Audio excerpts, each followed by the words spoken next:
जय हिंद, नमस्कार सभी प्रिय साथियों का स्वागत है नानक क्लासेस के ऑनलाइन क्लासरूम में। हम जो है वो पढ़ रहे थे नगर पालिका अधिनियम 2009। याद है? और बढ़िया चल रही है तैयारी, है ना? पेपर के दिन जो है वो नज़दीक हैं। आपको सभी को पता है कि अपनी जो एग्ज़ाम डेट है वो 23 मार्च है। और एक बात मैं आपको बता दूं, आपको अच्छे वाला पढ़ के जाना है। अच्छे वाला का मतलब बहुत अच्छा। जिस प्रकार एग्ज़ाम की बात करें, अपने पैटर्न का जो है वो परिवर्तन देखने को मिला है अपने को 2025 के पहले पेपर में आरएएस में। और ये ऐसा होता ही आया, आपको पता ही है। आरपीएससी जो पैटर्न है वो चेंज करती ही है। अब आपको मैं एक बात ये बता दूं कि 23 मार्च को जो एग्जाम है, अभी भी हमारे पास लगभग लगभग 40+ दिन पड़े हैं। मान लेते हैं लगभग 40 दिन जो है वो हमारे पास पड़े हैं। 40 डे के अंदर आप अब एक काम अच्छे वाला करोगे क्या, कि आज से आप कसम खाओ। ठीक है? आज से आप ही कसम खाओ कि हमें जो है वो डेली, क्या भाई डेली, अभी तक आप जो पढ़ रहे थे, अभी तक जो आप पढ़ रहे थे, कोई 4 घंटे पढ़ रहा था, 5 घंटे पढ़ रहा था, अब आपको डेली 8 से 9 घंटे की पढ़ाई करनी है। घर पे अगर आप कहीं कोचिंग जा रहे हो उसके बावजूद भी आपको डेली 8 से 9 घंटे की पढ़ाई करनी है। अब जैसे जो विद्यार्थी डेली 4 घंटे पढ़ता है, मैं 12 घंटे नहीं कह रहा हूँ, क्योंकि आप 12 घंटे पढ़ लोगे 2 दिन 3 दिन, लेकिन चौथे दिन आपका स्वास्थ्य जो है वो खराब हो सकता है। क्योंकि नींद भी जो है वो जरूरी है, और दिन दिन भर में आपको, मुझे पता है, काम भी बहुत होते हैं। इसलिए आपको 12 घंटे मैं नहीं कहूंगा, लेकिन 8 घंटे प्लस तो आपको पढ़ना ही है। 8 घंटे प्लस जो है वो आपको पढ़ना ही है। हमारी जो क्लासेस है पार्ट बी की, वो चल रही है कंटिन्यू मात्रा में। पार्ट बी में अभी तक मैंने आपको जो है वो बढ़िया तरीके से 1 से लेकर 66 धारा जो है वो करवा दी है। 1 से लेकर 66 धारा जो है वो करवा दी है। बताओ धारा 66 में क्या है, आप मुझे जल्दी जल्दी, मैं यहाँ धारा लिख रहा हूँ, बताओ जल्दी जल्दी। धारा 8 में क्या है, मैं देखता हूँ कितनी की याद है तुम्हें। जल्दी जल्दी आप मुझे ये बताओ, धारा धारा 15 के अंदर क्या है। जल्दी जल्दी आप मुझे ये बताओगे धारा 30 में क्या है। जल्दी जल्दी आप मुझे ये बताओगे धारा 34 में क्या है। देखते हैं आपने कितना पढ़ा है। धारा 34 में क्या है, जल्दी से बताओ। जल्दी से बताओ धारा 43 में क्या है। जल्दी से बताओ। ये नगर पालिका एग्जाम के अंदर जो प्रश्न पिछली बार देखने को मिला कि धारा 46 में क्या है, जल्दी जल्दी बताओ। देखते हैं आपने कितना अच्छा पढ़ा भैया। मतलब मैं कराए जा रहा हूँ, ऐसे ना होगी, मैं तो पढ़ा ही दूंगा कंप्लीट। और देखो, आपका ये निश्चिंत है, ये बात तय है कि आपको डर लग रहा है, और ये भी लग रहा है कि सर पूरा कराएंगे या नहीं कराएंगे, ये भी आपके मन में डर है। 1 से 66 आज मैं लगभग 89 तक, 100 तक पूरी करा दूंगा। मान लो 100 का बड़ा तो है ही नहीं टॉपिक आपके, 89 होगी तो मतलब 100 भी होगी समझो। तो 100 तक आज मैं करा दूंगा, फिर रे कितनी की ये बताओ। एक टॉपिक ऐसा आएगा जिसमें 297 धारा है एक साथ। मतलब अपने 100 के बाद में अगर आपने थोड़ी 140 तक पढ़ोगे, आप उसके बाद 297, उसके बाद आपने 140 वाला कवर कर लिया, 200 से 297 सीधा पढ़ोगे। तो कहने का मतलब है हम करवा देंगे, कोई 4-5 क्लास से हो रहेंगे, उसमें कंप्लीट हो जाएगा। कोई चिंता वाली बात नहीं, पार्ट भी हो जाएगा। और इसके साथ मैं इसकी ऑब्जेक्टिव प्रश्नों की जो क्यूज है वो भी आपको जल्दी जो है यूट्यूब पे शुरू करूंगा। ये पार्ट बी की ऑब्जेक्टिव वाइज। ठीक है? अब मैं आपको जो बात कहने वाला हूँ इस पे आप ध्यान करना, जितना मैं आपको बता रहा हूँ अच्छे लेवल वाला पढ़ना है साथ में। ठीक है? और अपनी टेस्ट सीरीज जो है ईओ की वो चल रही है, नानक क्लासेस ऑनलाइन ऐप पर आपको ये टेस्ट सीरीज मिल जाएगी। और इस टेस्ट सीरीज से अभी तक जो साथी नहीं जुड़ा है वो जुड़ जाना, क्योंकि इस टेस्ट सीरीज में टॉपिक वाइज टेस्ट मिलेंगे आपको, है ना? इसके साथ साथ ये क्लासेस सारी जो मैं यहाँ यूट्यूब पे डालता हूँ ये भी आपको वहाँ मिल जाएंगी। ठीक है? टेस्ट आपके लिए इंपॉर्टेंट है। लास्ट टाइम आपको टेस्ट बहुत लगाने हैं, और वहाँ हम लगभग 2000+ पर्सन भी जो है वो डाल देंगे। एमसीक्यू जो होते हैं ना, वो आपको करने के लिए पार्ट बी के डाल देंगे उसी के अंदर टेस्ट सीरीज में। और ये जो एक अपने नोट्स हैं जो अभी आपको मैं दिखाऊंगा, ये नोट्स भी जो है वो नाना क्लासेस पर उपलब्ध है। ये नोट्स अगर आप लोगों तो वहाँ भी इसके साथ प्रैक्टिस क्वेश्चन आपको मिल जाएंगे 2000 पार्ट बी के।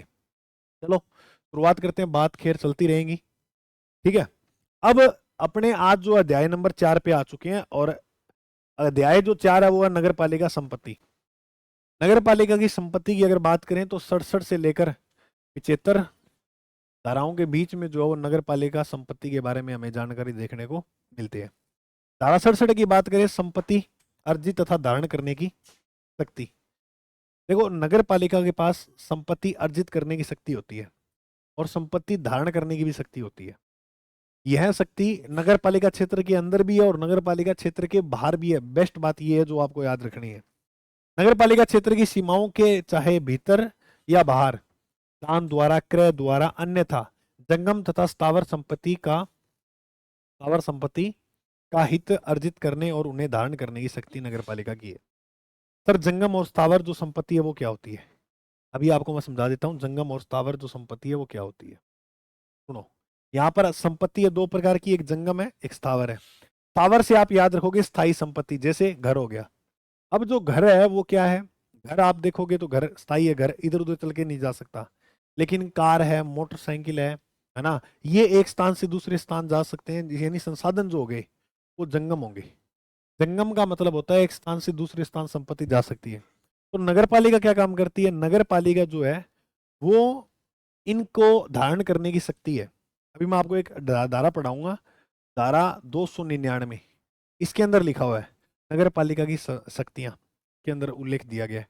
क्योंकि ये जो टॉपिक है 299 वाला, इसमें 200 आप 298 में पढ़ोगे कि नगर पालिका अभियोजन कर सकेगी। और यहाँ दी गई है नगर पालिका की शक्तियां। शक्तियां का मतलब है नगर पालिका आपसे एक समझौता करेगी और उस समझौते में आपकी ये जो संपत्ति है ना, ये भी बेच सकती है। नगर पालिका ने आप पर केस कर दिया है और उसका आपको जुर्माना भरना है, जुर्माने भरने के पैसे नहीं है, तो नगर पालिका आप पर केस करेगी। और केस करेगी कहाँ पर? मजिस्ट्रेट के समक्ष। 6 महीने के अंदर अंदर मजिस्ट्रेट जो है वो फैसला सुनाएगा। और जैसे ही कोई वारंट जारी करता है, जैसे आप मान लो जुर्माना नहीं भर पा रहे हो, तो मजिस्ट्रेट द्वारा जो है वो वारंट जारी कर दिया जाता है। और वारंट जारी होगा तो उसके अंदर आप मान के चलिएगा कैद, मतलब अरेस्ट किए जाओगे आप वारंट के तहत। फिर आपको वो जो भुगतान है वो भरना ही पड़ेगा। ऐसे नगर पालिका बात करें तो 300 में, जैसे ये अपने आगे कंटिन्यू पढ़ेंगे ना, धारा 300 ये बिल्कुल सिंपल आगे। तो इसमें लिखा हुआ है पूर्ति। तो पूर्ति है, उसका निर्धारण करेगा कि जैसे आप पूर्ति करनी है नगर पालिका को किसी व्यक्ति से, तो उसका निर्धारण मजिस्ट्रेट करता है। ये धारा 300 में लिखा है। 301 में लिखा हुआ है कुछ अपराध ऐसे होते हैं जो जमानती भी होते हैं, है ना। 302 में लिखा है त्रुटिपूर्ण। 303 में लिखा है आपको विकल्प दिया जाएगा, किस्तों में भी आप पैसे भर सकते हो, जैसे 20,000 जुर्माना लगा दिया। तो कहने का मतलब मेरा ये है, तो ये शक्तियां जो है सारी की सारी नगर पालिका के पास होती है। अभी आप इतनी बात न जानते हुए सीधा बात जानो, 67 के अंदर क्या है? संपत्ति। संपत्ति अर्जित करने या धारण करने की शक्ति है नगर पालिका की 67 में। ठीक है, संपत्ति दो प्रकार से हो सकती है, स्थावर भी हो सकती है, उनको भी अर्जित कर सकती है, और जंगम को भी कर सकती है। अब मेरे को आप बताओ स्थावर कौन सी होती है? यानी स्थायी संपत्ति, और जंगम यानी जैसे संसाधन वगैरह हो गए। 68, संपत्ति का निहित होना। देखो मैंने आपको बताया था कि जो संपत्ति होगी वो नगर पालिका में निहित होगी, लेकिन कौन सी संपत्ति, कौन सी संपत्ति जो है वो नगर पालिका में निहित होगी? तो इसमें समस्त सार्वजनिक भूमि, सार्वजनिक मतलब आप समझते हो जो सभी के लिए बनाई गई हो वो भूमि होगी, जैसे पार्क वगैरह हो गया ना। नगर या कस्बे के समस्त सार्वजनिक परकोटे नगर पालिका द्वारा बनाए जाते हैं, वो इसके अंडर में आएंगे। समस्त सार्वजनिक तालाब हो गया, जल धाराएं होगी, जलाशय हो गए, कुंड हो गए, झरने हो गए, पाइप और पंप तथा समस्त पुल, इन पे अगर हम बात करेंगे तो ये संपत्ति किसकी मानी जाएगी? नगर पालिका की। तो ये आपको बात याद रखनी है। मार्ग पर समस्त वृक्ष जो लगे हैं वो भी नगर पालिका की संपत्ति माने जाते हैं। सभी सार्वजनिक मार्ग व पटरियां, सुरंग, पुल, ये बता ही दिया मैंने, पत्थर वगैरह जो होते हैं। अब जैसे आप पत्थर स्मगलर बन जाओगे, पत्थर की इधर उधर करोगे, तो नगर पालिका की संपत्ति होती है, सरकारी संपत्ति होती है, आप पे केस ठोक सकती है वो। नदियां या जल धाराओं या तालाब पर, सभी सार्वजनिक घाट वगैरह हो गए, नदियां वगैरह, तो वो जो है वो भी नगर पालिका की संपत्ति मानी जाती है। अभी मैंने बताया आपको कि धारा 298 में ये बात लिखी है कि नगर पालिका जो है वो अभियोजन यानी वाद आपके ऊपर ला सकती है। ठीक है, केस कर सकती है आप पर। अगर आप इनको नुकसान पहुंचाओगे तो आप पे केस हो गई, फिर वो जुर्माना भरना पड़ेगा आपको, जितना जुर्माना बोलेंगे वही बात है। तो धारा 67 में क्या है? धारा 67 के अंदर देखो, याद करो 3 धाराएं। धारा 67 में है कि नगर पालिका की संपत्ति अर्जित या धारण करने की शक्ति। धारा 68 के अंदर है कि कौन कौन सी होगी जो नगर पालिका की संपत्ति मानी जाएगी।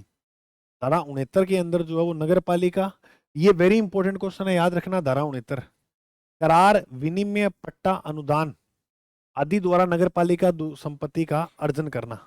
ऐसी संपत्ति को भी नगर पालिका जो है वो अर्जन कर सकती है जो एग्रीमेंट किया हो यानी करार किया हो, विनिमय यानी एक्सचेंज, पट्टा यानी लेस, अपने बोलते हैं लेस, लेसीज। ठीक है, अनुदान की बात करें, अनुदान में जो है वो हो जाएगा ग्रांट, है ना। तो इसका मतलब ये होता है कि आपने किसी से एग्रीमेंट किया है, क्या उस संपत्ति को अर्जन कर सकती है? तो आप कहोगे हाँ। लीज पे लिया है पट्टे पर, तो उसको भी नगर पालिका अर्जित कर सकती है। ये बात लिखी है धारा 69 में। तो पट्टा वगैरह ये जैसा नाम लिखा गया है ना, वैसे वैसे आपको याद रखना है। ऐसे पूछा जाएगा, करार, विनिमय, पट्टा, अनुदान आदि द्वारा नगर पालिका संपत्ति का अर्जन किया, नगर पालिका द्वारा संपत्ति का अर्जन किया जा सकता है। अनुदान, किसी ने अपनी संपत्ति नगर पालिका को दान में दे दी है, अनुदान का मतलब होता है दान देना, ठीक है, उसका भी अर्जन किया जाएगा। धारा 70 में भूमि का अनिवार्य अर्जन, वेरी इंपॉर्टेंट है, याद रखना। 69 तक मैंने बता दिया पट्टा वगैरह की बातें की, करारनामा वगैरह की। 70 के अंदर जो है वो बात लिखी है भूमि का अनिवार्य अर्जन की, यानी अनिवार्य अर्जन कैसे किया जाएगा? अगर कोई भूमि न दे तब नगर पालिका भूमि पर अधिकार कर सकती है। ये भूमि अधिकार करने का जो शक्ति है अनिवार्य अर्जन की, वो धारा 70 में है। आपने कई बार देखी होगी कि कोई मकान वगैरह बनाए लेते हैं, ये है ना, कब्जा कर लेते हैं और फिर उसके ऊपर ईंटें चार दीवारी कर देते हैं और खड़े होते नहीं है। फिर नगर पालिका की जेसीबी भी आती है और वो उनको तोड़ देती है। वैसा कर सकते हैं, तो लिखा हुआ है धारा 70 में भूमि का अनिवार्य अर्जन। यानी अर्जन करना है तो कैसे भी करे, चाहे वह नगर पालिका की सीमा के भीतर हो या बाहर हो, अनिवार्य अर्जन की बात लिखी है धारा 70 में, जो इतनी खास इंपॉर्टेंट नहीं है। आगे चलो 71 पे। 71 जो धारा है वो इंपॉर्टेंट है, अब सुनना ध्यान से, इसको समझना। कतिप्य, कतिप्य का मतलब होता है कुछ, कुछ भूमियों का आवंटन नियमन करना, ठीक है, ये बात लिखी है धारा 71 में। 70 में लिखा है भूमि का अनिवार्य अर्जन, 71 में क्या लिखा है? कतिपय भूमियों का आवंटन नियम आदि बनाना। भूमि का आवंटन या बंटवारा करेगी कौन? नगर पालिका। जैसे मान लो ये नगर पालिका का क्षेत्र है, अब इसके अंदर जैसे मान लो शमशान घाट बनाना है, तो एक शमशान घाट का क्षेत्र फिक्स कर देगी। जैसे ये क्षेत्र जो शमशान घाट का होगा, कोई सार्वजनिक सड़क बनानी है और वो सड़क किस प्रकार से जाएगी, कोई बना देगी, ठीक है, ये सड़कें हैं, ठीक है। और मल प्रवाह, कोई मान लो टॉयलेट वगैरह बनाने हैं, तो वो इस क्षेत्र में मान लो टॉयलेट वगैरह बन गए। फुटपाथ आ गया ये लो बीच में, ठीक है। अस्पताल के लिए कोई भूमि अलॉट कर देगी, ये लो सरकारी अस्पताल यहाँ होना चाहिए, ठीक है। बस स्टैंड के लिए भूमि अलॉट कर देगी, ये लो यहाँ बस स्टैंड होना चाहिए। जल प्रदाय हो गया, पौधाशाला हो गया, रेलवे। तो ये सारे काम जो है वो राजपत्र में अधिसूचन कर कर, अधिसूचना कर कर ही, कोई मीट मार्केट बनानी है तो यहाँ पर अलग से ही चिकन मार्केट बन जाएगी। क्योंकि देखो ऐसी चीजें मोहल्ले में नहीं हो सकती। मैंने आपको एक बात पहले ही बताया था कि कोई व्यक्ति अगर मान लो दिल्ली के अंदर मांस लेकर जा रहा है, तो किसी व्यक्ति को दूसरे को दिक्कत हो सकती है, तो स्वास्थ्य खराब हो सकता है ऐसी चीज़ों को देखकर। तो इसके लिए अलग से मार्केट बनाई होती है। लेकिन कई कहते हैं सर हमारे मोहल्ले में है, हाँ तो मोहल्ले में भी हो सकते हैं, लेकिन अगर मोहल्ला विरोध कर दे तो इसको, इनको जो है वो उसी मार्केट के अंदर जो है ट्रांसफर कर दिया जाता है। एक आप देखना कोई भी बाजार होगा उसमें हर प्रकार की मार्केट आपको अलग ही मिलेगी। अब सब्जी वाले हैं तो उनके लिए भी एक अलग मार्केट निकाली हुई है। कई बार आपने देखा होगा पुलिस पुलिस जो स्टाफ होता है वो उसको धमका रहा होता है कि आपने यहाँ रेडी क्यों लगाई है। तो आपके लिए सब्जी मंडी बनाई हुई है ना अलग से, आप वहाँ जाओ वहाँ लगाओ रेडी, क्योंकि वहाँ से उनसे कर वसूला जाता है सब्जी मंडी वालों से भी, आया नहीं है, तो वो बात है। अब आपको एक बात मैं बताना चाहूंगा, जैसे मान लो शहर का कचरा हो गया है ना, तो वो अपशिष्ट के लिए भी एक स्थान तय किया जाता है कि यहाँ कचरा वगैरह है ना शहर का, तो कुत्ता मर गया, जानवर मर गया, तो हड्डा रोडी वगैरह आपने देखी होगी, तो वो शहर में एक बहुत ज्यादा दूर इलाके में ऐसे फिक्स कर दिया जाता है वो, कि यहाँ पर इस प्रकार के काम जो है वो किए जाएंगे। तो यानी भूमि जो है वो बांटेगी कौन? नगर पालिका। ये धारा 71 में लिखा हुआ है। 70 में क्या है बताओ जल्दी से, धारा 70 में क्या है? हाँ, भूमि का अनिवार्य अर्जन। अच्छा चलो बताओ धारा 67 और 68 और 69 इनमें क्या है? 70 में और 71 में बता दो, बताओ जल्दी जल्दी। हाँ जी, 67 में ये है भूमि अर्जन या धारण करने की शक्ति होती है नगर पालिका के पास।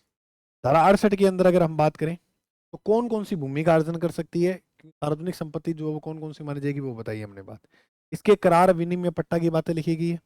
70 में लिखा हुआ अनिवार्य अर्जन, भूमि का अनिवार्य अर्जन की बात धारा 70 में लिखी है। 71 में लिखी है कि भूमि को है जो आवंटन करना, बांटना, नियमन करना, ये बातें लिखी है धारा 71 में।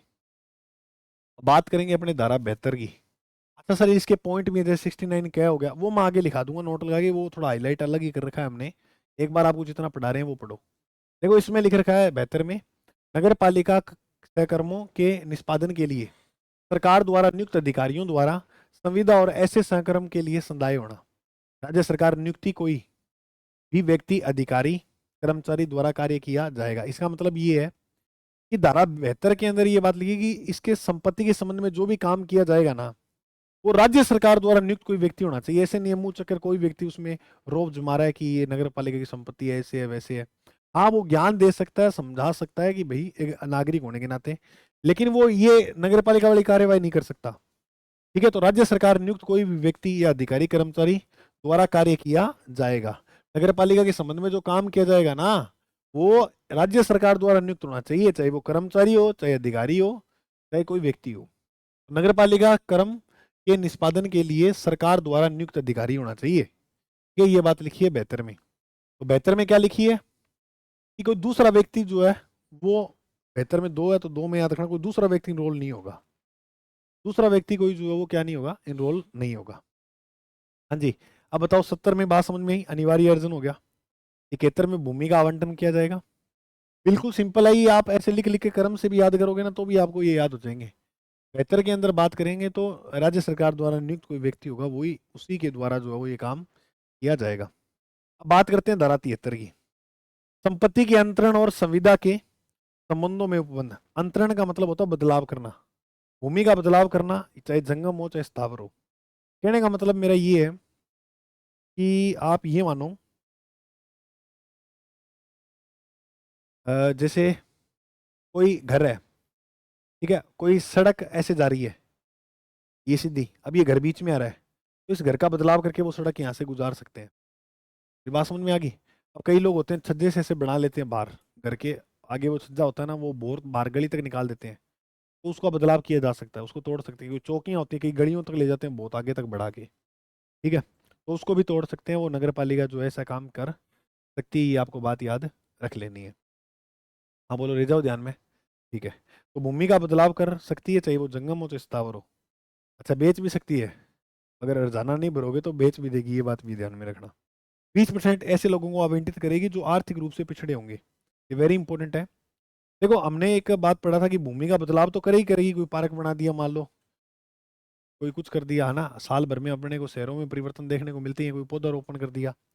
लेकिन याद रखना कि जो भूमि का बदलाव होगा 20% ऐसे क्षेत्र में होगा, ऐसे लोगों को आवंटित करेगी, ऐसे लोगों को बांटेगी जो आर्थिक रूप से यानी पैसे वाले मामले से पिछड़े होंगे। अब ऐसे नहीं है कि जनरल वाला देख लिया, कैटेगरी वाइज यहाँ नहीं किया गया है, बस यहाँ आर्थिक रूप से। अब जनरल वाले सारे अमीर थोड़ी होते हैं, गरीब भी होते हैं, तभी तो उनके लिए ईडब्ल्यूएस वगैरह ये स्कीम चलाई गई। अनुच्छेद थोड़ा अच्छा है, के अंदर आप देखोगे ईडब्ल्यूएस 10% आरक्षण दिया गया है, तो वो चीज़ है। ठीक है, तो भूमि विक्रय वगैरह करना, ये सारी बातें लिखी है धारा 73 में। 73 में अंतरण और संविदा के संबंध में उपबंध यानी भूमि का बदलाव करना। और ये बात भी याद रखना, 20% ऐसे लोगों को आवंटित करेगी जो आर्थिक रूप से पिछड़े होंगे। 74 में ये बात लिखी है, तो 73 समझ में आ गई, आवंटन करना, बदलाव करना भूमि। धारा 74 में स्थावर नगर पालिका संपत्ति की तालिका और मानचित्रण को तैयार करना। संपत्ति की तालिका और मानचित्र तैयार करके देगी 1 वर्ष के भीतर भीतर। जैसे ये नगर पालिका क्षेत्र में है, नगर पालिका क्षेत्र में जो भी संपत्ति है, जो भी मकान वगैरह बने हुए हैं, ठीक है, जो भी संपत्ति है, तो उसका जो है आप देखोगे कि तालिका वगैरह तैयार करनी होती है। का आप एक नगर पालिका में जाओगे तो आपको पूरा शहर का नक्शा मिल जाएगा, है ना, तो उसका जो मानचित्र है और उसकी जो तालिका है, कितने नंबर घर है, कितने नंबर गली है, सारा वो 1 साल के भीतर भीतर तैयार करके देगी। धारा 74 में ये बात लिखी है। स्थावर नगर पालिका संपत्ति की तालिका और मानचित्र, स्थावर यानी स्थायी संपत्ति, है ना, जैसे कोई गली है में ये घर कितने नंबर, कौन से क्रमांक का वो लगा के जाते हैं नगर पालिका वाले, तो वो 1 साल के भीतर भीतर पूरा इनके पास जो है वो आंकड़ा होना चाहिए। कोई नगर पालिका का गठन होता है, 1 साल के भीतर भीतर ये सारा काम जो है वो करेंगे तैयार। 74 याद हो गया, बस 75। 75 में लिखा है नगर पालिका, देखो 74 में याद रखना, 74 में याद रखना तालिका तैयार करना। 74 के अंदर क्या याद रखोगे आप, तालिका तैयार करना। 74 में 74 को ऐसे कर दो उल्टा, तो इसके अंदर तालिका और मानचित्र को तैयार करने की बातें की है। 75 में नगर पालिका भूमि और संपत्तियों के अभिलेखों का साधारण होना, इसका मतलब नगर पालिका की संपत्ति के रिकॉर्ड तैयार करना। अभिलेख का मतलब होता है रिकॉर्ड, नगर पालिका का रिकॉर्ड जो है, नगर पालिका की भूमि और संपत्तियों के अभिलेख का साधारण यानी रिकॉर्ड तैयार करना, उसका उल्लेख है धारा 75 में। नगर पालिका का ये काम भी है कि वो पूरी संपत्ति का जो रिकॉर्ड है वो तैयार करेगी। ठीक है, उसके क्षेत्र नगर पालिका भूमि और संपत्तियों के अभिलेखों का संधारण होना, ठीक है, यानी रिकॉर्ड को तैयार करना। ये बात समझ में आ गई होगी आपको 75 में। अब वो कुछ जो पॉइंट है वो आपको याद रखने हैं, धारा 69 क्या है, ठीक है, इसके अंदर आपको एक्स्ट्रा में वेरी इंपॉर्टेंट याद करनी है ये कि कर्तव्य भूमियों में अधिकारी का अभ्यर्पण और पूर्ण स्वामित्व पट्टा जारी करना। ठीक है, तो कुछ भूमियां जो है, कुछ भूमियों में अधिकारों का, कुछ भूमि में अधिकारी नहीं अधिकारों है, कुछ भूमियों में अधिकारों का अभ्यर्पण और पूर्ण स्वामी पट्टा जारी करना है। कुछ भूमि ऐसी होती है जिनका पूर्ण पट्टा जारी करना होता है। ठीक है, तो ऐसा हो सकता है क्या? तो आप बोलोगे पहले तो नहीं था लेकिन बाद में जोड़ा गया था। इसके लिए धारा एक नई जोड़ी गई, धारा 69 का है। इसके अंदर ये बात लिखी कि कुछ भूमि का जो है वो अधिकारों के अधीन रहते हुए पट्टा जारी कर सकते हैं। 73A में एक लिखा है, आंतरण का पूर्ण स्वामी या पट्टा अधिकृत होना, यानी व्यक्ति पट्टे की संपत्ति का निर्धारण भुगतान कर पूर्ण स्वामी पट्टा जारी कर सकता है। जैसे मान के चलो आप कि कोई व्यक्ति का पट्टा है, व्यक्ति की पट्टे की संपत्ति का निर्धारण मतलब जो किया गया है उसका अगर कोई व्यक्ति भुगतान कर दे पूरा, तो वो पूर्ण स्वामी पट्टा भी जारी कर सकता है। पूर्ण स्वामी पट्टा जो है वो प्राप्त कर सकता है। पूर्ण स्वामी पट्टा जैसे देखो, अगर अपने देखे कोई भूमि का अंतरण हुआ है, उसका पूर्ण स्वामी पट्टा जारी नहीं किया जाता है। लेकिन अगर वो व्यक्ति पट्टे की संपत्ति का, यानी पट्टे की जो संपत्ति होती है का निर्धारण भुगत, अब उस पट्टे की संपत्ति का जो भुगतान बताया गया वो भुगतान दे दे, तो उसका पूर्ण स्वामी पट्टा प्राप्त हो जाएगा। आपको ये पता होगा पट्टे जारी होते हैं। अच्छा, पट्टे भी अलग अलग होते हैं, कोई 2-2 रुपए वाले पट्टे होते हैं।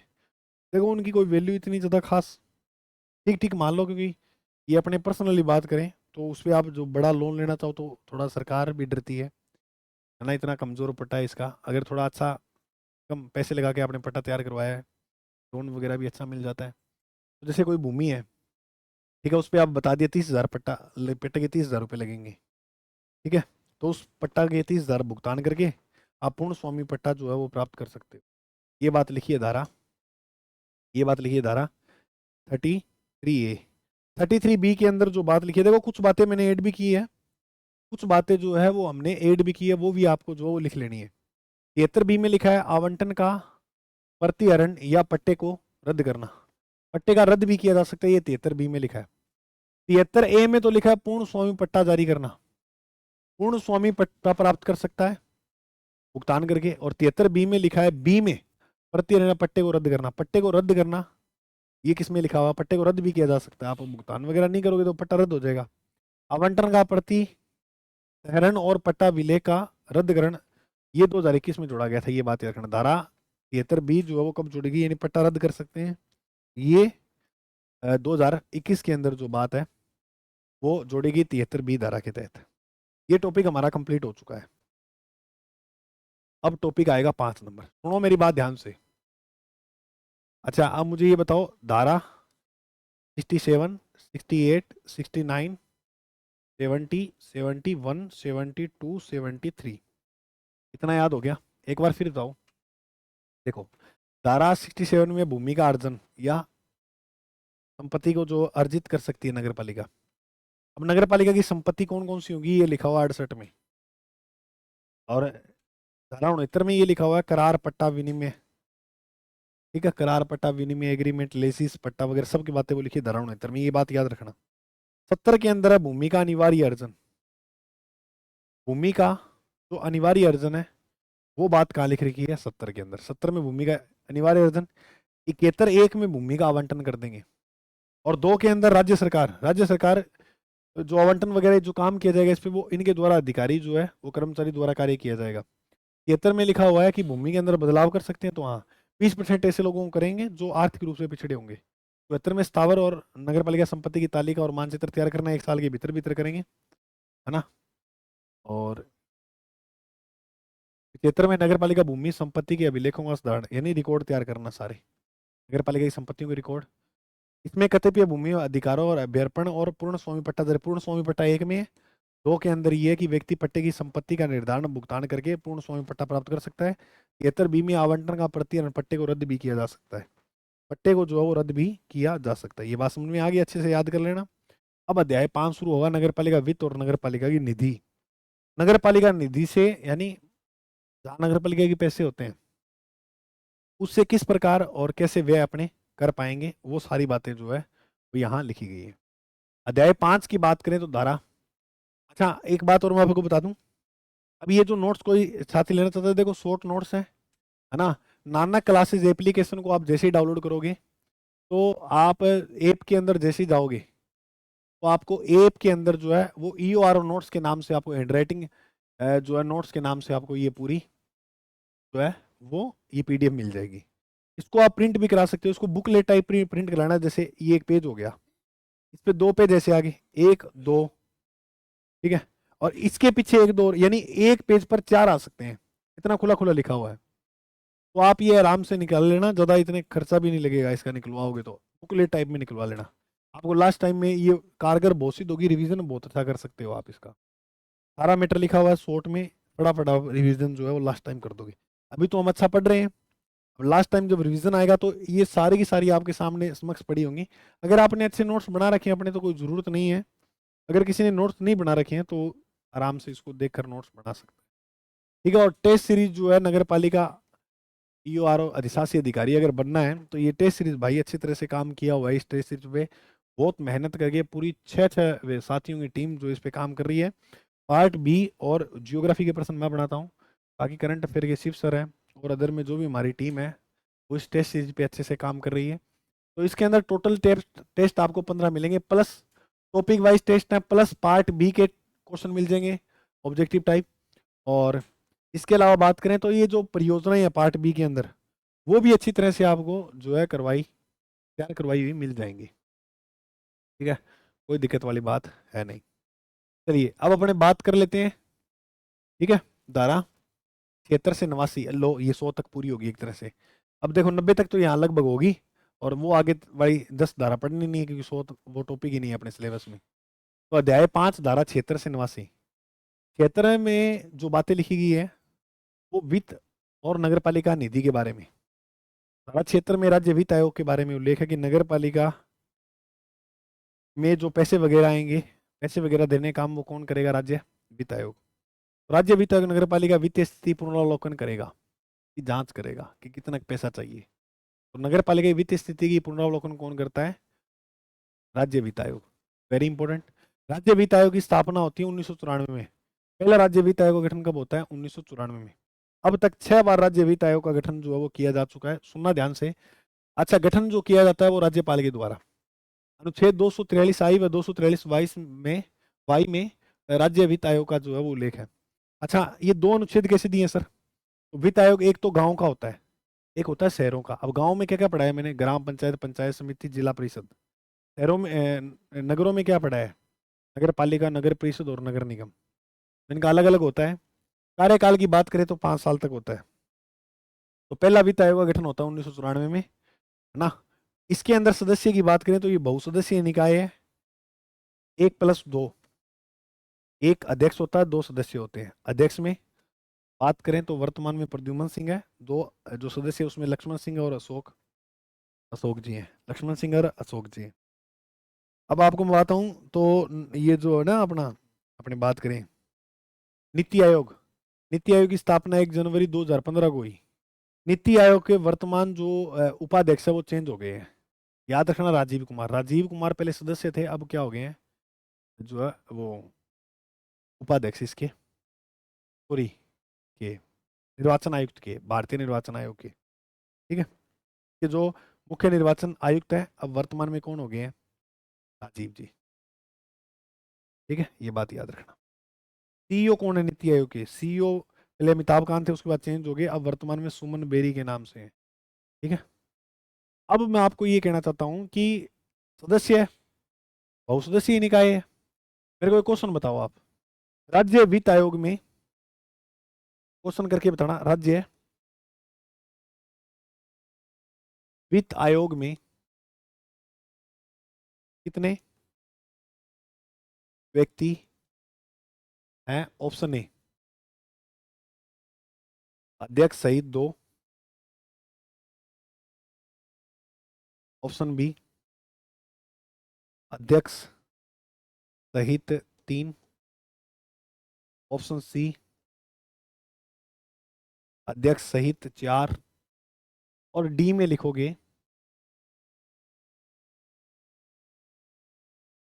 ए व ए व बी। बताओ इसका राइट उत्तर क्या होगा? राज्य वित्त आयोग में कितने व्यक्ति जो है वो काम करेंगे? अध्यक्ष सहित 2, अध्यक्ष सहित 3, अध्यक्ष सहित 4, या ए और बी उत्तर होगा? जल्दी बताओ। जल्दी जल्दी बताओ। हाँ जी, तो सुनो मेरी बात ध्यान से। अगर हम बात करेंगे इसमें, देखो, अध्यक्ष सहित दो और सदस्य हैं, तो अध्यक्ष सहित तीन हो जाएंगे टोटल। अध्यक्ष सहित कितने हो जाएंगे? तीन, क्योंकि एक अध्यक्ष हो गया और दो क्या हो गए? सदस्य हो गए। एक अध्यक्ष हो गया, दो सदस्य हो गए, तो इसका राइट उत्तर क्या होगा? Option number B. जिस जिस साथी ने ऑप्शन बी किया उसका एकदम राइट उत्तर है। तो धारा 76 के अंदर क्या लिखा हुआ है? राज्य वित्त आयोग का उल्लेख है कि नगर पालिका। अब राज्य वित्त आयोग के बारे में आप याद रख लेना, अनुच्छेद 243 आई में उल्लेख है नगर पालिका के सेंस में। सिफारिश की बात करें तो छठा जो वित्त आयोग है, इसमें अभी तक 6 अध्यक्ष रहे हैं। इसको छोड़ देना, एक बार ग्रामीण में कितना लगेगा ये छोड़ देना। इसमें आप बात याद रखो कि अभी तक इसमें कितने अध्यक्ष रहे हैं, तो 6। वर्तमान में प्रद्युमन सिंह याद ही है आपको। इसकी एक ट्रिक याद रखना, मंत्र याद रखना, कि हम बीजेपी। क्या याद रखोगे? के हम बीजेपी, के हम बीजेपी, जल्दी याद करो।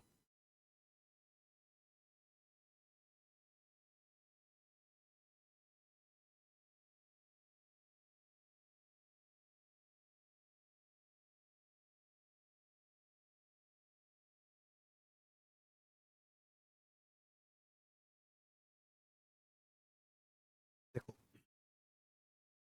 पहले की बात करें तो आपको नाम याद रखना है के गोयल, के। फिर उसके बाद हरीलाल मणिलाल। क्या है? हीरालाल, हीरालाल और मणिलाल। अब गांधी, गांधी जी की आपको याद रखना, दो बेटे या चार बेटे थे। हरीलाल, मणिलाल, हरीलाल, मणिलाल, रामदास, सॉरी रामलाल और देवदास, चार बेटे थे। तो हरी और मणि, तो ये दो याद हो जाएंगे इससे, हीरालाल और मणिक चंद। तो के गोयल याद है ऊपर वाला, के हम से याद रखना हीरालाल और मणिक चंद, हीरालाल और मणिक चंद, हीरालाल और मणिक चंद। अब ये याद हो गए तो बीडी कल्ला जी को याद रखो। इसके बाद बीडी कल्ला, बस। इसके बाद ज्योति किरण और लास्ट प्रद्युमन सिंह, याद ही है। एक ज्योति किरण है, उसके बाद लास्ट में कौन है? प्रद्युमन सिंह। सिंपल है, बोलो पहला के गोयल, के गोयल के बाद हीरालाल मणिक चंद, के गोयल हीरालाल मणिक चंद, तीन याद हो गए। फिर बीडी कल्ला और ज्योति किरण प्रद्युमन सिंह। बिल्कुल सिंपल है, एक बार मेरे साथ फिर से बोलो। जल्दी जल्दी से, जल्दी जल्दी से 6 अध्यक्ष याद करो वर्तमान में। ये पूछ लेंगे कि कौन कौन पहले रहे हैं बाद में कौन रहे हैं, तो ट्रिक याद रखना कि हम बीजेपी। के से हो जाएगा के गोयल, के से क्या हो गया? के गोयल। हीरा लाल, हीरा लाल। दूसरे में आप याद कर लेना मनीक चंद को। तीसरे में याद कर लोगे बीडी कल्ला को। तीसरे में किसको याद कर लोगे? बीडी कल्ला को। ज्योति किरण को याद कर लोगे, और उसके बाद प्रद्युमन सिंह, प्रद्युमन सिंह। तो ये 6 अध्यक्ष जो अभी तक रह चुके हैं वित्त आयोग के। वर्तमान में कौन सा वित्त आयोग चल रहा है, आपको ये भी प्रश्न याद करना है। छठा वित्त आयोग जो वर्तमान में चल रहा है। नोट, राजस्थान में सर्वप्रथम वित्त आयोग का गठन 1994 में हुआ, ये हमने पढ़ लिया। 70, अच्छा 73 के अंदर तो वित्त आयोग के, राज्य वित्त आयोग के बारे में। इसमें है वित्त आयोग की सिफारिशों का क्रियान्वयन, कि जो राज्य वित्त आयोग की सिफारिश की जाती है उनका क्रियान्वयन जो है वो कैसे किया जाता है। ठीक है, ये बात इसमें लिखी है 70 में। तो साथ साथ में क्या लिखा हुआ है? क्रियान्वयन के बारे में। धारा 78, 78 में लिखा है राज्य सरकार से वित्तीय सहायता जो है वो कैसे लेगी नगर पालिका। तो तीन प्रकार से ले सकती है, अनुदान या वित्त का उपयोग किया जाए, स्कीम द्वारा, या वार्षिक योजना के रूप में। नगर पालिका को जो अनुदान मिलेगा, पैसा मिलेगा, वो तीन प्रकार से मिलेगा, अनुदान या वित्तीय, वित्तीय का उपयोग तो करना है उस प्रकार से। दूसरा कोई स्कीम, स्कीम लेकर आती है ना, उसके ऊपर कितने रुपए जो है वो खर्च होंगे वो। और तीसरा वार्षिक योजना के रूप में, वर्ष भर की कोई योजना बनाई जाती है। जैसे आपको पता है योजना आयोग था, काम करता था, उसने पंचवर्षीय योजना लाई। 5 साल की एक योजना जो वो तैयार किया करते थे कि 5 साल में हम क्या क्या काम करेंगे। तो इस प्रकार से आज भी वही स्कीम है कि वार्षिक योजना के रूप में जो है वो राज्य सरकार से पैसे लेगा नगर पालिका। नगर पालिका को पैसे ऐसे मिलते हैं, या तो स्कीम या कोई वार्षिक योजना के। नगर पालिका निधि वेरी इंपॉर्टेंट है, 79 के अंदर उल्लेख है नगर पालिका निधि। देखो, सबसे पहले बात करें अपने जो है वो 73, फिर 77, फिर 78 और फिर 79। इसके अंदर लिखा है वित्त आयोग का, और इसके अंदर लिखा है साथ साथ में वित्त आयोग की सिफारिशों का क्रियान्वयन। वित्त आयोग की सिफारिशों का क्रियान्वयन इसमें, कि अब 78 में लिखा है कि नगर पालिका को जो रुपया है वो किस प्रकार से कैसे मिलेगा राज्य सरकार से। और 79 के अंदर जो है वो निधि का उल्लेख है। वेरी इंपॉर्टेंट क्वेश्चन है। नगर पालिका निधि का जो उल्लेख है वो किस धारा के अंदर है? धारा 79 के अंदर जो है वो नगर पालिका निधि का उल्लेख आपको देख। वसूल किया गया धन या वसूल करने योग्य समस्त धन और नगर पालिका अन्यथा प्राप्त समस्त धन नगर पालिका निधि में जमा किया जाएगा। वेरी इंपॉर्टेंट है। नगर पालिका की जो भी संपत्ति जो है नगर पालिका अर्जित करती है, किसी व्यक्ति पे जुर्माना लगाती है, ठीक है, 20,000 50,000 रुपये जुर्माना लगाए। कोई मान लो होती है ऐसे खुरापाती, मान लो जियाँ गली में नलको है, नलका की आती है टेढ़ी कर दी घुमा के, होती है ऐसे, देखी है। खंबे पे ऐसे ट्यूबलाइट को फोड़ दिया पत्थर से, कोई मूर्ति को फोड़ दिया पार्क में, तो नगर पालिका बात तो लेकर आएगी, अभियोजन तो करेगी, केस तो करेगी, और केस करेगी, व्यक्ति को अर्जाना देना होगा। वो अर्जाना कहाँ जमा होता है? तो जो भी बात है, कोई वसूल किया गया धन हो, सारा का सारा नगर पालिका निधि में जमा होगा। इसका उल्लेख है धारा 79 में नगर पालिका निधि का उल्लेख है। धारा 80 सुनो, नगर पालिका निधि का उपयोग इस अधिनियम के नियमों व उप नियमों के तहत ही खर्च किया जाएगा, अन्यथा नहीं।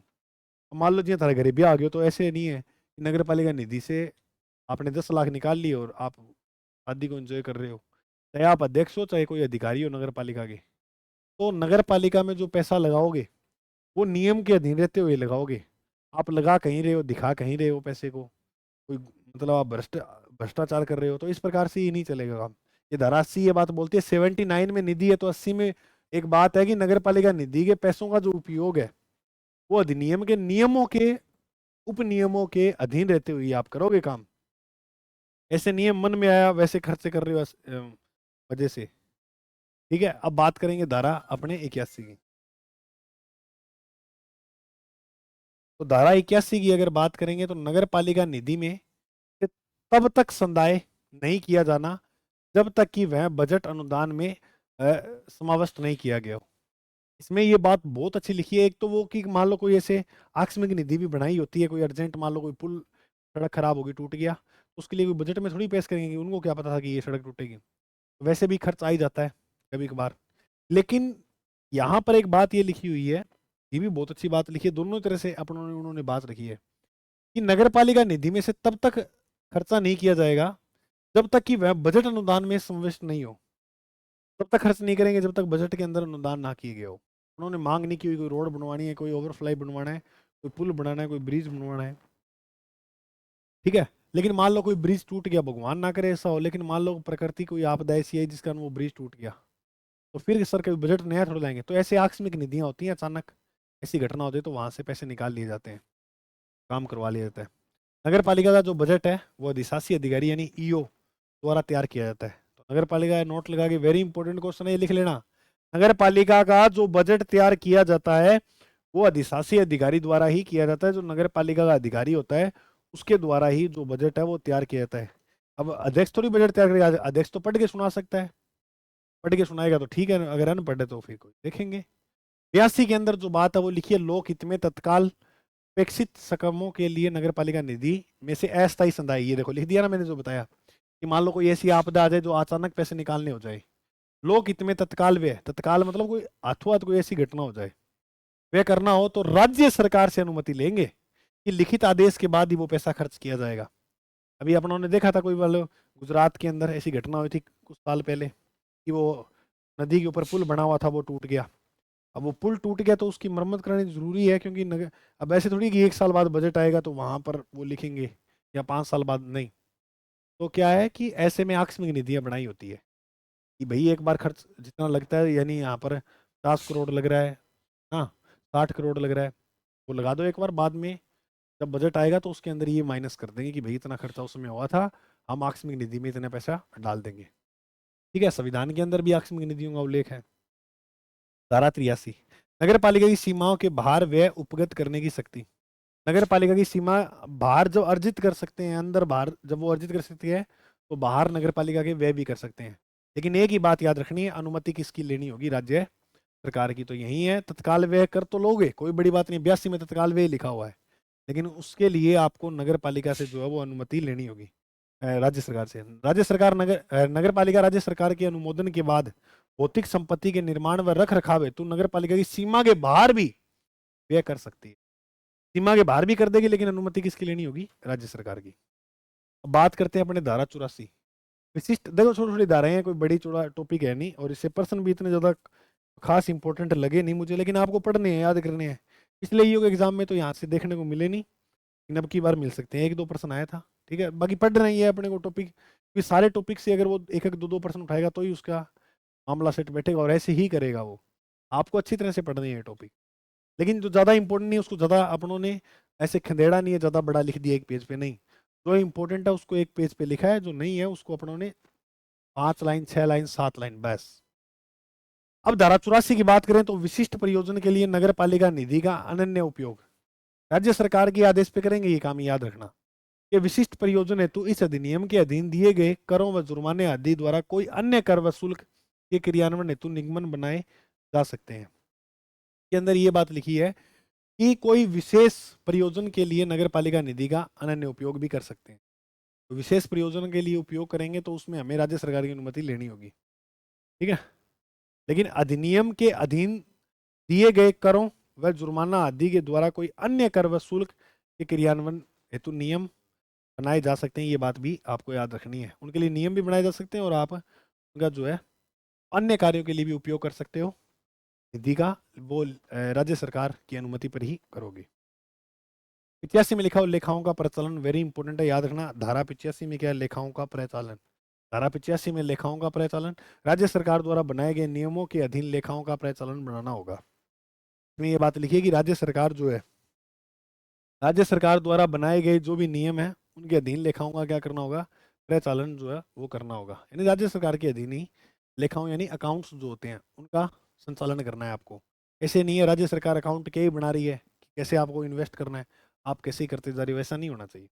धारा 86 में अधिशेष धन का विनिधान, यानी बचा हुआ जो धन है वो बचत किया जाएगा, सेव किया जाएगा उसको। ऐसे नहीं इतना धन बच गया तो घर ले जाओ, नहीं। ये बात लिखी है धारा 86 में। 85 में लिखा हो लेखाओं का संचालन, लेखाओं का यानी अकाउंट का संचालन करना। ये अकाउंट का संचालन किस प्रकार से होगा? वो राज्य सरकार द्वारा बनाए गए नियमों के अधीन होगा। 86 में लिखा हुआ आदेश देने का विनिधान, कि बचा हुआ जो धन है उसको बचत किया जाएगा, सेव किया जाएगा। ऐसे नहीं है कि बच गया इतना तो लगा दो। जैसे नगर पालिका का खाता है, उसमें 20 रुपए दूसरे खाते में जमा करेंगे, ठीक है, और 80 रुपए मान लो लग गए, तो 20 रुपए जो है 100 थे 80 रुपए लग गए, तो 20 रुपए जो है उसकी बचत की जाएगी, सेव किए जाएंगे, जमा किए जाएंगे। नोट वाणिज्य योजना व लघु बचत के पैसे को जमा नहीं किया जाएगा। वेरी इंपॉर्टेंट प्रश्न है। कोई वाणिज्य योजना है, कोई लघु बचत का मतलब छोटी बचत का पैसा है, उसको सेव नहीं किया जाएगा। ये बात नोट लगा के विशेष लिख दी है। अब के बाद अगर हम बात करें लास्ट में आगे देखो 87 धारा, नगर पालिका बजट प्राकलन तैयार करना। अब वेरी इंपॉर्टेंट बात है, आपको 3 डेट याद रखनी है इसमें। 15 जनवरी, 15 जनवरी के बाद आपको याद रखना है इसमें 31 जनवरी, फिर 15 फरवरी, ठीक है। 15 जनवरी से पहले बजट तैयार करेगा कौन? अधिकारी करता है बजट। ऐसा बजट जिसमें नगर पालिका की वास्तविक आय और व्यय का प्राकलन होगा। आय व्यय यानी जो नगर पालिका में आया है, जो खर्च हुआ है उसका। नोट, राज्य सरकार के पूर्व अनुमोदन के बिना बजट में निम्नलिखित संबंध में कोई प्रस्ताव सम्मिलित नहीं कर सकते। देखो इतना, ये प्रस्ताव जो है वो राज्य सरकार से अनुमति लेकर ही तो वो बजट के अंदर लिखना है, वरना नहीं लिख सकते। जैसे नए पद का सृजन करना है, रिक्त पदों को भरना है, नए यान को लेकर आना है। अब नगर पालिका मान लो जैसे फायर ब्रिगेड वाली जो आग बुझाती है वो मशीन है, गाड़ी है, वो खराब हो गई है काफ़ी सालों से, नहीं लेकर आनी है, वो पुरानी हो गई है, या एक ही और आवश्यकता है। शहर में ऐसी घटनाएं ज़्यादा देखने को मिल रही है। नया साधन लेकर आना है, गाड़ी वाला आया, घर से कचरा निकाल, वो गाड़ियाँ मान लो नहीं लेके आनी है 2-3, तो राज्य सरकार से पूछ कर ही ऐसा काम किया जाएगा, वो बात लिखी हुई। स्थावर संपत्ति यानी स्थायी को संपत्ति उसको खरीदना है नगर पालिका ने, तो भी राज्य सरकार से पूछेगी। बजट का प्रस्तुतिकरण अध्यक्ष द्वारा, ये देखो 31 जनवरी तक बजट को प्रस्तुत करेंगे। 15 तक तैयार करना है, 15 जनवरी बोलो मेरे साथ, 15 जनवरी को तैयार करना है, 31 जनवरी को प्रस्तुत करना है। बजट प्रस्तुत करेंगे, 15 फरवरी से पहले बजट पारित कर दिया जाएगा। वेरी इंपॉर्टेंट है, देखो 15 जनवरी को तैयार और 31 जनवरी को जो है बजट को प्रस्तुत कर देंगे, और 15 फरवरी को पारित ही कर देंगे। अगर सर जी 15 फरवरी को बजट पारित नहीं होता है तो सुनो, नगर पालिका बजट प्राकलन की मंजूरी लिखी है धारा 88 में। 15 फरवरी तक कर सकते हैं अपने स्वीकार भी अस्वीकार भी। 15 फरवरी तक देखो बजट आपको इससे पहले 15 फरवरी से पहले आप बजट को स्वीकार भी कर सकते हो अस्वीकार भी। ठीक है, इसकी एक फोटोकॉपी स्थानीय निकायों में भेजनी होगी कि कौन सा बजट जो तैयार किया गया फिर वो बताएंगे इसको स्वीकार करना है अस्वीकार। ठीक है, ये 15 फरवरी से पहले होगा क्योंकि 15 फरवरी को तो लागू ही हो जाएगा। 89 में लास्ट धारा है, मोस्ट इंपोर्टेंट है, बजट अनुदान को परिवर्तन करने की शक्ति। नगर पालिका किसी भी वित्तीय वर्ष के दौरान बजट बढ़ा व घटा सकती है। मैंने कहा था ना, यहाँ लिखा है कि स्वीकार है स्वीकार मतलब बजट के अंदर परिवर्तन जो है वो कर सकती है, परिवर्तन भी कर सकती है। कौन करेगी परिवर्तन? बजट के अंदर परिवर्तन राज्य सरकार नहीं करेगी, ये वेरी इंपॉर्टेंट है, याद रखना है। नगर पालिका का बजट है तो परिवर्तन जो करेगी वो नगर पालिका द्वारा ही किया जाएगा। धारा 89 कह के याद कर लेना, नगरीय गरीबों का आधारभूत सेवा निधि का गठन ये लागू हो गया था, ये इसके अंदर लिखा गया है। और ये लागू हो गया था अपना 24 नवंबर 2010, ये याद कर लेना। ये 89 कह के अंदर जो है वो लिखा हुआ है। फिर इसके बाद आप अपने अगला टॉपिक एक क्लास में पढ़ेंगे, धारा 1 से लेकर 101 से लेकर 140 तक पलटा देंगे। और इसके बाद फिर अपने कंटिन्यू जिस प्रकार से देखो, ये जो नोट्स है ना, आपको एक बात बताता हूँ, इस नोट्स में सारा कुछ जो है देखो कितने शानदार तरीके से जो है वो तैयार किए गए नोट्स। आप ले लेना, देखो ईओ की भर्ती ऐसे नहीं है कि बार बार ये मौके आपको मिलेंगे। ये मानो कि ये रद्द हुई है ना तो आपके लिए एक बात ही है। और इंटरेस्ट से पढ़ो आप, ऐसे नहीं है कि हाँ ठीक है कर्म पूरे कर रहे हो, घर वालों को दिखा रहे हो कि नहीं सर जी हम ईओ की तैयारी कर रहे हैं, ऐसा नहीं होना चाहिए।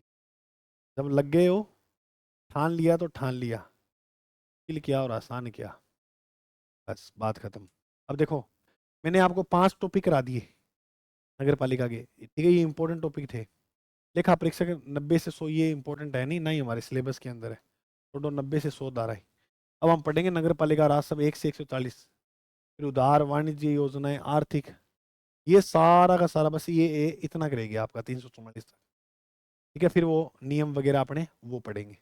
तो कहने का मतलब मेरा आपसे यही है, इतना ज़्यादा बड़ा है नहीं, कवर तो कर ही जाएंगे, कर जाएंगे नहीं कर जाएंगे, बिल्कुल कर जाएंगे और बढ़िया तरीके से अच्छे लेवल से कवर कर जाएंगे।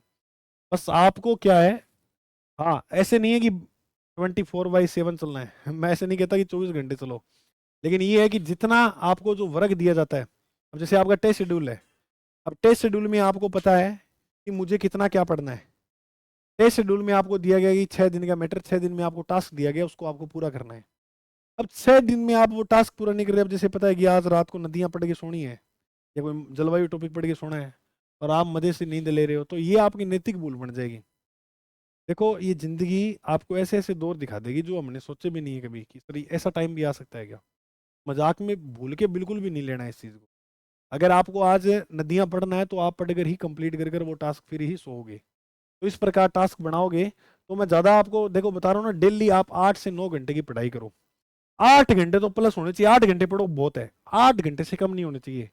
कि जिस प्रकार हमारे एग्जाम डेट सामने आई है ना, उस प्रकार थोड़ा टाइम जो है वो बढ़ाना होगा मेरे दोस्त, टाइम तो बढ़ाना होगा ही होगा। क्लियर? तो चलो मिलते हैं अपने अगली क्लास में। खुश रहो, मस्त रहो और अपनी पढ़ाई में व्यस्त रहो बस। और मस्त व्यस्त होकर पढ़ना है, अस्त व्यस्त नहीं, मस्त व्यस्त होकर। ऐसे नहीं 8 घंटा कह दिया तो बैठे हो, समझ आ ही नहीं रहा कुछ, नहीं, मस्त होकर चीजें समझ में आनी भी चाहिए आपको। ठीक है, ओके। अब टाइम जितना है उसको अच्छे से अपने को जो है वो मतलब चलो ठीक है, जितना आप फोन चला लिया, रील्स देख ली, टाइम पास कर लिया, अब नहीं करना है। अब आपको अच्छे से जो है बढ़िया से तैयार करना है। ठीक है, बाकी आप कमेंट में बता दिया करो क्लास से किस प्रकार की आपको चाहिए। बीच में जीके के टॉपिक, संविधान वगैरह जो टॉपिक आपको दिक्कत कर रहा है वो डाल दो, मैं करवा दूंगा, कोई दिक्कत वाली बात नहीं है। ठीक है, तो कमेंट में जरूर बताना आपको जो चीज़ समझ नहीं आ रही है, तो वो टॉपिक मैं पहले करवा दूंगा। पार्ट ए के अंदर जो भी आपको दिखे, पार्ट बी तो कंप्लीट करवा ही दूंगा, टेंशन मत लेना। पार्ट बी की बात कर रहा हूँ मैं। ठीक है, ओके, मिलते हैं अपने अगली क्लास में। जय हिंद, जय भारत।